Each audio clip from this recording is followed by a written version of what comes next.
खुलुमबाय लोगोफोर, डियार ब्रह्म चेनेलनि खौरां नायगिरि गासैबो रायजो राजा नोंथांमोननिसिम गोजोन फुंबिलिनि गाहाम हामलायथि बावहरग्रोनाय जाबाय। आं दिनै नोंथांमोननि सिगाङाव आरोबाव माखासे गोदान खौरां लानानै फैबावलायबाय। आसा खालामो नोंथांमोनहा खौरांखौ खोनासंनानै मोजां मोनगोन।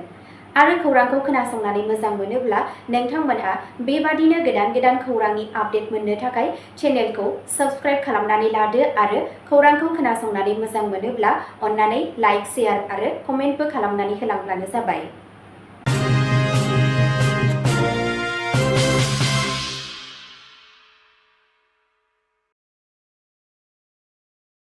दिनैनि गाहाय रादाबफोराव दङ मुसलपुर ब्लक BPFनि सानै दैदेनगिरिखौ 6 बोसोरनि थाखाय सासपेन्ड खालामबाय। रेब नित्यानन्द बरगयारिनि गोसोखांथि जथुम्मा क'क्राझाराव खुंफुंनाय जादों। बाक्सा जिल्लानि कमल कुमार बर'आ चाइनायाव खुंजानो गोनां GT वर्ल्ड कंफु चेम्पियनशिप 2025 नि थाखाय सायख'जादों।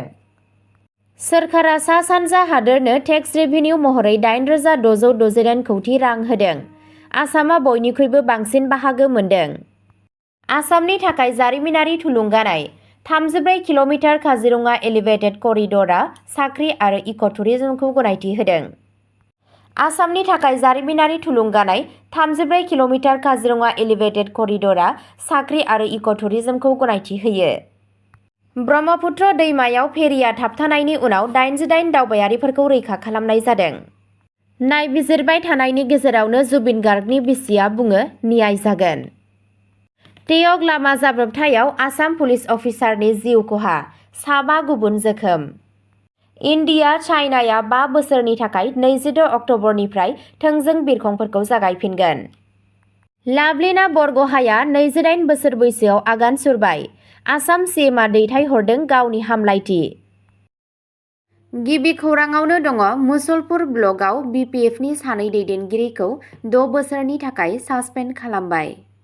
बड'लेण्ड पिपल्स फ्रन्ट BPFआ मुसलपुर ब्लकनिफ्राय गावनि सानै दैदेनगिरिखौ 6 बोसोरनि थाखाय सासपेन्ड खालामदों। सासपेन्ड खालामजानाय सुबुंफोरा जाबाय मुसलपुर ब्लकनि BPFनि अर्गेनाइजेसन सेक्रेटारि महरै खामानि मावबोनाय रिन्दाव बसुमतारी आरो बे एखे ब्लकनि BPF माइनरिटि सेलनि आफादगिरि जाहांगीर आलम। दोलोनि सुलुंनिफ्राय मिथिनाय बायदिब्ला सानैबो दैदेनगिरिखौ दोलोनि लुबैनायनि बेरेखा सानजानाय खामानिफोराव बाहागो लानायनि थाखाय दोनथ'नाय जादों। BPFनि दैदेननाया दोलोनि आब्रुथि आरो खौसेथिखौ लाखिनो थाखाय गोख्रों राहा लानाया गोनांथारमोन होनना बुङो। बे थिरांथानि जाहोनाव बे सानै दैदेनगिरिखौ दोनथ'नाय समाव दोलोनि गासैबो खामानिफोरनिफ्राय जानगाराव लाखिनाय जागोन होनना खौरां बिजोंनिफ्राय मिथिनो मोननाय जादों। नैथि खौराङावनो दङ रेब नित्यानन्द बरगयारिनि गोसोखांथि जथुम्मा क'क्राझाराव खुंफुंनाय जादों। 22 सेप्तेम्बरखालि गुवाहाटीआव रुंसारि जानाय बर' हारिनि सासे मानगोनां खृष्टान फुजारि रेब नित्यानन्द बरगयारिखौ मान बावनो थाखाय क'क्राझारनि बालाजान तिनालिनि साखाथियाव थानाय गौरां मिसन गेलेग्रा फोथाराव गोसोखांथि आरो साबायखर बावनाय हाबाफारि लानाय जायो।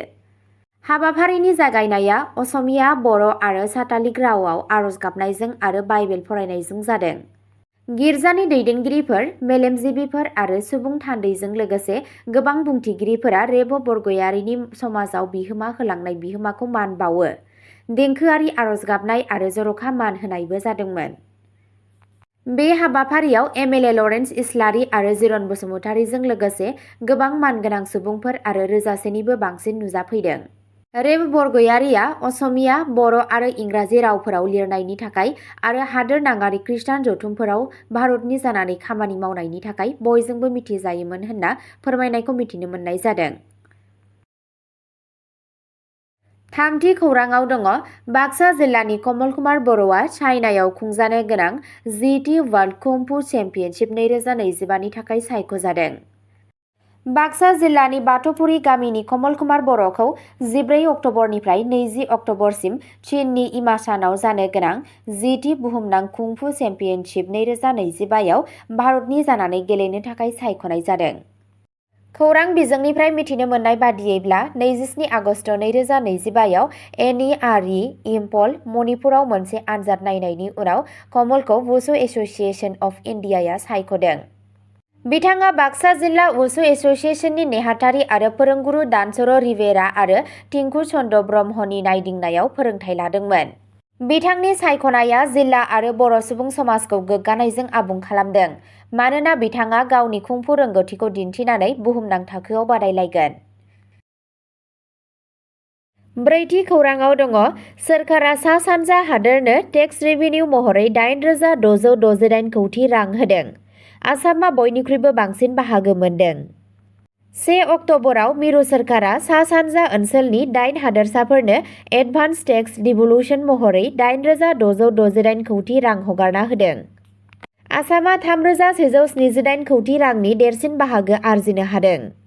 बेनि उनाव जाबाय अरुणाचल प्रदेश 1,785 कौटि, मेघालया 779 कौटि, मणिपुरा 727 कौटि रां, त्रिपुराया 719 कौटि रां, नागालेन्डआ 578 कौटि रां, मिज'रामआ 508 कौटि रां आरो सिक्किमआ 394 कौटि रां। रांखान्थि बिफाना बुंदों दि बे राननाया रायजोफोरखौ फोरबोनि समाव पुन्जि खरसा बांहोनाय आरो अनसाइ मावथांखिफोरखौ राङारि मदद होगोन। आसामनि चिफ मिनिस्टार हिमन्त बिश्व शर्माया गाहाय मन्त्रि नरेन्द्र मदि आरो रांखान्थि मन्त्रि निर्मला सीतारमणखौ साबायखर बावनानै बुङो दि बे राङा आइजोनि जौगानाय आरो जौगाथायनि नाजानायखौ गोख्रै खालामगोन। नाथाय बे बोसोरनि आसामनो 3,178 कौटि रां दिहुननाया थांनाय बोसोरनि 5,573 कौटि रांनिख्रुइ जोबोद खम। भारतनि संबिजिरनि बायदिब्ला मिरु सोरखारनि खाजोनानि 41 बाहागोखौ बोसोरफ्रोमबो रायजोफोरनो राननानै होनाय जायो। बाथि खौराङाव दङ, आसामनि थाखाय जारिमिनारि थुलुंगानाय। 34 किल'मिटार काजिरङा एलिभेटेड करिडरआ साख्रि आरो इक' टुरिजमखौ गनायथि होदों। मोनसे मख'जाथाव थिरांथायाव मिरु केबिनेटआ 6,957 कौटि रांनि रां बावजाजों काजिरङा ओनसोलाव NH 715 खौ फुवारनाय आरो 34 किल'मिटार गोजौ करिडर लुफुंनो थाखाय गनायथि होदों। इउनियन मिनिस्टार सर्बानन्द सन'वाल बिथाङा बुङो दि बे हाबाफारिया दावगानायखौ बांहोगोन, जिब-जुनारफोरखौ उदाङै थांलाय-फैलाय खालामनो खाबु होनानै जिब-जुनारफोरखौ रैखाथि होगोन आरो इक' टुरिजमखौ बांहोगोन। बे मावथांखिनि गेजेरजों 15,42,000 सुबुं सान थोंजों खामानि आरो 19,19,000 सुबुं सान इनडाइरेक्ट खामानि सोरजिगोन होनना साननाय जादों। बेयाव 30.22 किल'मिटार फोसाबनाय लामाफोर आरो 21 किल'मिटार बाइपासजों दंफायो, जाय जाखामन्धा आरो बकाघाटआव होंगो-दोंगो जानायखौ खमायनो थाखाय गाहाम राजा लामा, रेलवे आरो बिरखं गाथोनफोरखौ फोनांजाबो। द'थि खौराङाव दङ, ब्रह्मपुत्र दैमायाव फेरिआ थाबथानायनि उनाव 88 दावबायारिफोरखौ रैखा खालामनाय जादों। 2 अक्ट'बर खालि निमाती घाटनिफ्राय माजुलिनि आफलामुखसिम थांनाय प्रयानुज से नाव गारिआ गोख्रों बोहैनायनि जाहोनाव ब्रह्मपुत्र दैमानि गेजेराव थाबथानानै थायो। बै समाव बेयाव गं 88 पेसेन्जार 3 गारि आरो गं 26 मटर साइकेल दंमोन।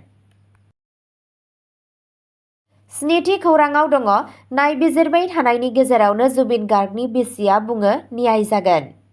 सिंगापुरनि बिबानगिरिफोरा गावसोरनि रिपर्टखौ जुबिननि नखरजोंल' फोरमायगोन आरो रायजो-राजानो फोरमायाखै। रोजाबगिरि जुबिन गार्गनि रान्दि बिसि गरिमा सइकिया गार्गआ गावनि फिसायनि थैनायनि सायाव नायबिजिरनायाव धैर्य आरो फोथायनायनि थाखाय खावलायदों। गरिमा बिथाङा खौरां बिजोङाव मिथिहोयो दि नायबिजिरनाया सोलिगासिनो दं आरो बेयो जेबो थिरांथायाव सौहैनो एबा रायजो-राजानि बिबुंथि होनो हानाया समनि गेजेरावनो आवगायगोन। बिथाङा बुङो दि बिथाङा आयेनारि खान्थिनि सायाव फोथायनाय दं। आं आबुङै फोथायनाय दं दि न्याय मोनगोन। जों थाबैनो सैथोखौ मिथिगोन। सोरबा दायनिगिरि मोनोब्ला बेनि फिनजाथाय जागोन। स्पेशेल DGP MP गुप्तानि दैदेननायाव स्पेशेल इनभेस्टिगेशन टीम SITआ श्यामकानु महन्त आरो सिद्धार्थ शर्माखौ हमनायनि सायाव रोखा खालामो आरो बुङो दि दासआ गुबुनफोरखौ सोंथि खालामगासिनो दं। गुप्ता बिथाङा बुङो दि लोब्बा थानाय सुबुंफोरनि नटिस हरनाय जादोंमोन, जायनि थाखाय बिथांमोनखौ 6 अक्ट'बरनि गेजेराव नुजाथिनो बिथोन होनाय जादों। पस्टमर्टेम रिपर्टनि सोमोन्दै गुवाहाटीनिफ्राय रिपर्टआ आबुं जाबाय, दिल्ली रिपर्टआ दासिमबो आद्रा दं। सिंगापुरनि बिबानगिरिफोरा गावसोरनि रिपर्टखौ जुबिननि नखरजोंल' फोरमायगोन आरो रायजो-राजानो फोरमायाखै होनना फोरमायनायखौ मिथिनो मोननाय जादों। दाइनथि खौराङाव दङ टेक लामा जाब्रबथायाव आसाम पुलिस अफिसारनि जिउ खहा, 7 गुबुन जोखोम। आसामनि टेक ओनसोलाव 1 अक्ट'बरनि मोनायाव जानाय मोनसे गिख्रंथाव लामा जाब्रबथायाव सासे गोजौ थाखोनि पुलिस अफिसारनि जिउ खहा जायो आरो गुबुन 7 सुबुंफोरा जोखोम जायो। जिउ खोमानाय सुबुंखौ भगमुख पुलिस थानानि अफिसार सत्येन्द्र मालाकार होननानै सिनायथिनाय जादों। बिथांनि गारि, जेराव 7 पुलिस अफिसार आरो सासे जायगानि थागिरि दंमोन, भगमुखनिफ्राय बानाइसिम थांगासिनो दंमोन। बे समावनो मरिजाजिनि खाथियाव मोनसे जाब्रबथाय जायो। जोखोम जानाय सुबुंफोरनि गेजेराव साब इन्सपेक्टर मरमी नाथ आरो कामान्ड', 2 कनस्टेबल आरो जायगानि थागिबि पवन गगৈ दं। गिबियावनो बिथांमोनखौ टेक गुदि सावस्रि मिरुसिम लांनाय जादों आरो उनाव जरहाट मेडिकेल कलेज देहा फाहामसालिसिम लांनाय जादों, जेराव मावख'गिरि मालाकारखौ सफैनाय लोगो लोगो थैबाय होनना फोसावनाय जायो। जाय सुबुंफोरा बे जाथायखौ नुदोंमोन बिथांमोनहा मोनसे गोब्राबै जाब्रबथाय खोनादोंमोन, जेराव गारिखौ नुदों आरो सिङाव थाबथानानै थानाय सुबुंफोरखौ रैखा खालामनो थाखाय बेनि खिरखिफोरखौ सिफायदोंमोन। जाब्रबथायनि जाहोनखौ नायबिजिरगासिनो दं। 9थि खौराङाव दङ इन्डिया-चाइनाया 5 बोसोरनि उनाव 26 अक्ट'बरनिफ्राय थोंजों बिरखंफोरखौ जागायफिनगोन। 5 बोसोर थाद'नायनि उनाव भारत आरो चीननि गेजेराव थोंजों बिरखंफोर 26 अक्ट'बर 2025 निफ्राय जागायफिनगोन। इन्डिग' एयारलाइन्सआ कलकाता आरो गुआंगझौनि गेजेराव सानफ्रोमबो नन-स्टप फ्लाइटफोर सालायगोन। बेनि उनाव उफ्रा लामाफोर जागायनोबो थांखि लादों, जेरै दिल्लीनिफ्राय गुआंगझौसिम। सीमायाव नांज्लायनायनि जाहोनाव बे थोंजों बिरखं सिबिथाइफोरखौ बन्द' खालामनाय जादोंमोन आरो उनाव कभिड-19 महामारिनि समाव आबुङै बन्द' खालामनाय जादों। खौरां जागायजेननायखौ सोमोन्दोखौ बांहोनो थाखाय मोनसे मोजां थांखि महरै नायनाय जादों। जानो हागौ सोरबा हादरनि गेजेराव फालांगि, दावबायारि आरो गावजों गाव सोमोन्दोखौ बांहोनो हायो। 10थि खौराङाव दङ लाभलिना बरग'हाइया 28 बोसोर बैसोआव आगान सुरबाय। आसाम सीएमआ दैथायहरदों आरो हामलायथि बावहरदों। अलिम्पिक मेडेल देरहागिरि बक्सार लाभलिना बरग'हाइया 28 बोसोर बैसोआव आगान होबाय। आसामनि चिफ मिनिस्टार हिमन्त बिश्व शर्माया ससियेल मिडियायाव गावनि हामलायथि होनानै बिथांखौ आसामनि फिसाजो आरो हादरनि गोग्गानाय होननानै बुंदों।